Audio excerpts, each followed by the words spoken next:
Logisnya adalah simpel sekali. Jika ada anak kecil yang masuk ke dalam septic tank, mustahil Tuhan turun berubah masuk ke dalam septic tank menyelamatkan anak itu. Tetapi tidak, menggerakkan otak ibunya, pikiran ibunya untuk Tuhan berkemampuan memiliki itu yang disebut dengan Maha Kuasa. Dia Maha Kuasa menggerakkan otak ibu itu untuk menyelamatkan anaknya. Jadi tidak perlu dia turun sendiri dan menunjukkan bahwa dia tidak Maha Kuasa. Iya, memang betul. Ketika ada seorang anak kecil yang jatuh ke septic tank, maka Allah tidak perlu turun ke dalam dunia untuk menyelamatkan anak tersebut. Allah bisa mengirimkan malaikatnya atau bahkan menggerakkan hati seseorang untuk menolong anak itu.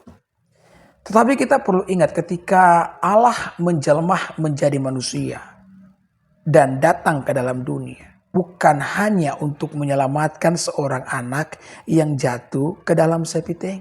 Kedatangan Kristus ke dalam dunia dalam rupa manusia tidak pernah lepas daripada tujuannya menjadi manusia, yakni untuk menebus dosa manusia. Pekerjaan penebusan dosa tidak dapat dilakukan oleh siapapun itu. Alkitab mengatakan tidak ada juru selamat selain daripada aku. Kenapa demikian? Karena penebusan itu harus memenuhi dua syarat. Yang pertama, penebusan itu harus dilakukan oleh manusia. Dan yang kedua, manusia itu harus tidak berdosa. Ya. Karena manusia yang berdosa, maka yang menebus itu, yang mengganti itu adalah manusia. Tetapi perlu ingat, manusia yang menjadi penebus adalah manusia yang tidak boleh ada dosanya sama sekali.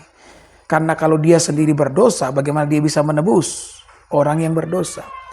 Maka kalau kita mencari dalam dunia ini manusia untuk bisa mati di kayu salib, untuk bisa menebus dosa, banyak manusia. Tetapi kalau mencari manusia yang tidak berdosa, maka kita tidak akan pernah menemukan itu.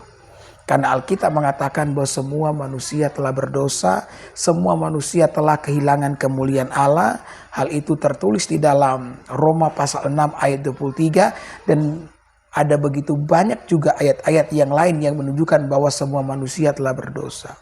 Maka Allah yang tidak berdosa, satu-satunya pribadi yang tidak berdosa itu, turun ke dalam dunia dan menjelmah menjadi manusia. Maka genaplah manusia yang tidak berdosa. Ketika Allah menjelmah menjadi manusia yang tidak berdosa, maka tentu saja Yesus inilah yang layak menjadi penebus dosa manusia. Jadi Allah turun ke dalam dunia bukan hanya sekedar mau tolong anak yang jatuh ke dalam septic tank. Allah datang ke dalam dunia untuk mengerjakan pekerjaan penebusan yang dimana hanya Allah sendiri yang dapat melakukannya, karena sekali lagi Alkitab mengatakan tidak ada juru selamat selain daripadaku. Ya, terima kasih ya atas pertanyaannya atau pernyataannya. Ingat baik, sekalipun kita ini berbeda agama, tetapi kita ini satu NKRI.